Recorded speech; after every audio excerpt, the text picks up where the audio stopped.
Well, let's talk about Corny a little bit. You traveled with him on the road. What was that like? You hit any drive-thrus? Oh, of course we did.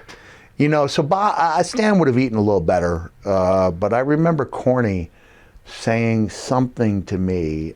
I think at the time he'd had that little health scare. You know, the Corny today is thinner than he was. Oh, he's in better shape than ever. Right? Yeah.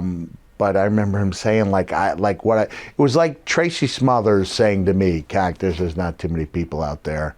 Don't do anything crazy." It struck me as the most absurd request of all time. That's the way Corny struck me when I said, well, that's the way I must have struck Corny when I suggested another drive-through, and he looked at me and said, "Cactus, I can't eat anything grilled." He needed the comfort of the fryer, you know, coming from Louisville, home of Kentucky Fried Chicken, right? Yes. Love the fried stuff. So I never had a drive-through episode like the one Jericho witnessed.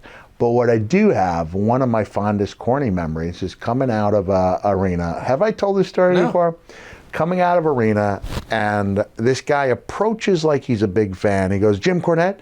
He goes, "Yeah." He goes, "I just wanted you to know I'm suing you for something that happened around the ring." A year later, and Corny goes, "Is there anything I can do to talk you out of it?" And the guy said no, and Corny went, bam, and slapped him across the face. Like, "Is there anything I did?" Bam! And he started cutting a heck of a promo on the guy. The guy's on his back. You don't think of Corny as a tough guy, but it doesn't take much to rile Jimmy.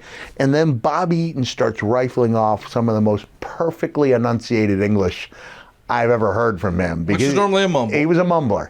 And we got in that car. I hadn't seen that side of Corny.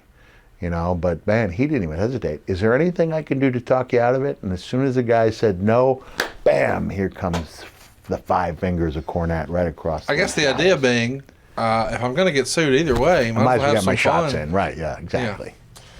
I love it. You happen to remember Cornette's burger order?